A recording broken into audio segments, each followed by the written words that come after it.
সাথে সাথে আইন শৃঙ্খলা বাহিনীকে জানানো।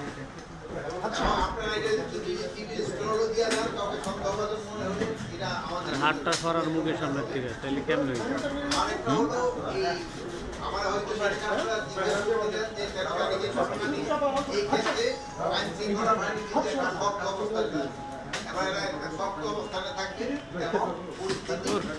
করতে করতে করতে পারলাম।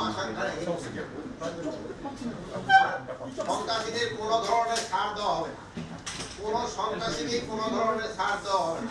আপনারা সবসময় বলেন অনেক সময় সন্ত্রাসীরা খুব তাড়াতাড়ি জামিন পেয়ে যায়, এটাও যেন জামিনটা সহজে যেন পায়, এই জন্য আমরা তাদেরও রিকোয়েস্ট করবো যেন যারা জামিন দেয় তারা যেন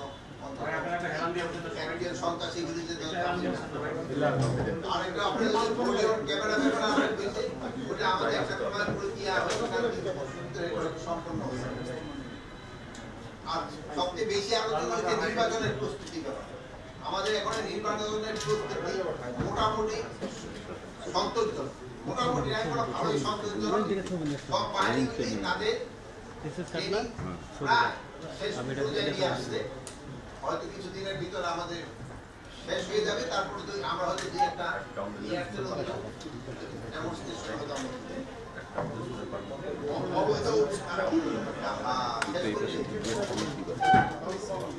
অবৈধ উৎসাহ উদ্ধার অভিযান যেটা চলমান আছে এটা আরো বেগবান করা হবে। কিন্তু কিছু কিছু অংশ কিন্তু এখনো রয়ে গেছে বাইরে, এগুলি যেন খুব তাড়াতাড়ি আমরা উদ্ধার করতে পারি, এই জন্য সব ধরনের চেষ্টা করা হবে।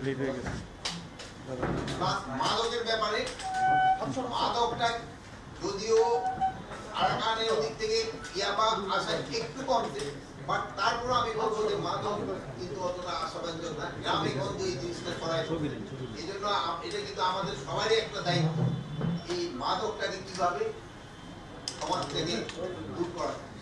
এটা ক্ষেত্রে আমাদের আত্মীয় স্বজন থেকে নিয়ে সবাই কিন্তু আমাদের নিজেকেও পরামর্শ দিতে হবে, আইন শৃঙ্খলা বাহিনী কাজ করবে। আর একটা জিনিস হলো রাস্তার পাশে যে তেল বিক্রি করা, এই কিছুদিনের জন্য এটা বন্ধ হবে। এই তেল বিক্রি করে এই তেল দিয়ে অনেক সময় বিভিন্ন ধরনের অঘটনা ঘটে। ঠিক কথা বলছে।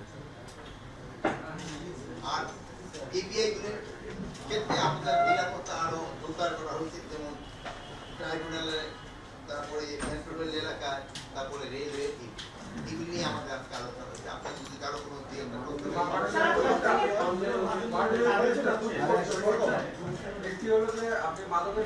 অনেক আগে থেকে একটা প্রশ্ন করতে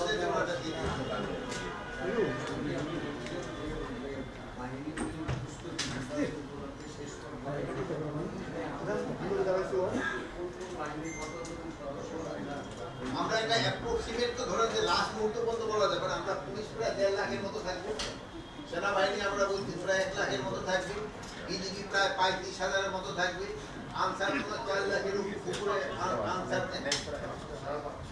আনসার প্রায় 5.5 লাখের মতো থাকবে।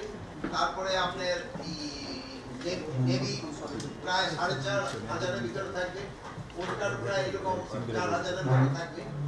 স্যার 13 তারিখে কেন্দ্র করে আপনাদের বিশেষ কি ব্যবস্থা আছে? আরেকটি প্রশ্ন, ইতিমধ্যে 5ই আগস্ট পরবর্তী অনেক সন্ত্রাসী জেল থেকে বেরিয়ে গেছে, তারা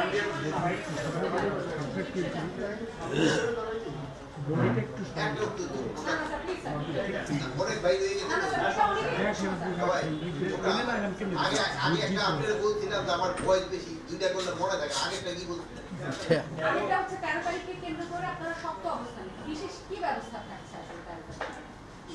শক্ত অবস্থানের জন্য আপনারা দেখছেন আমাদের পেট্রোলিং সংখ্যা বাড়ানো দেওয়া হয়েছে, এপিআই নিরাপত্তা আরো জোরদার করা হয়েছে। তারপরে যে ধরেন যে রাস্তাঘাটে যে ধরেন যে বাসে আগুন এগুলো বন্ধ করে দেওয়া হয়েছে। প্লাস আইন শৃঙ্খলা বাহিনীগুলি তাদের স্ট্যাটিক ডিউটিগুলো আরো বৃদ্ধি হবে। ঢাকা তো জোন ভাগ করেই আছে, এই ঢাকা তো 8টা জোনে বিভক্ত।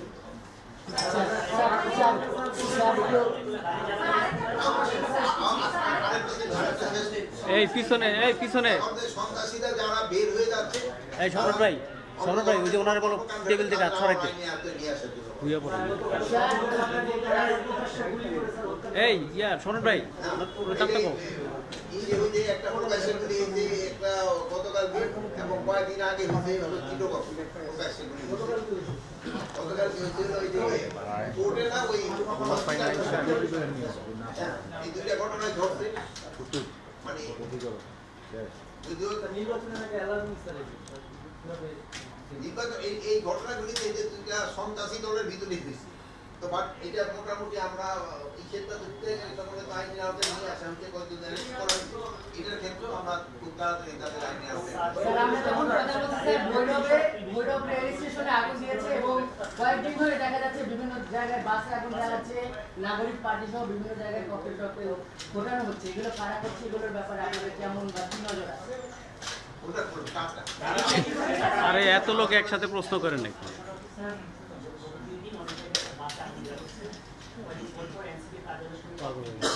রেল স্টেশনে আগুন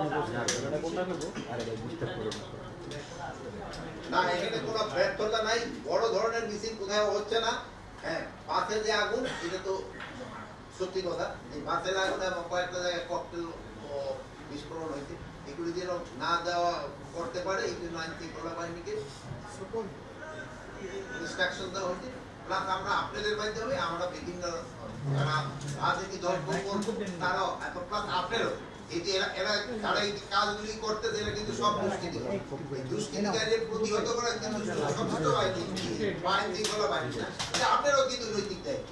এইগুলি ক্ষেত্রে আপনারা একটু আগে আসবেন। আমার আপনাদের কাছে আমার কথা শেষ হতে দেন, যেহেতু আপনারা অন্যান্য ক্ষেত্রে কিন্তু আগে আসছেন, এটার ক্ষেত্রে আপনারা আগে আসবেন এবং এতে আপনারা কিন্তু যদি আগে আসেন এবং আসতেছেন, এই জন্য কিন্তু মানে জনগণ কিন্তু আপনাদের সবসময় প্রশংসা করে।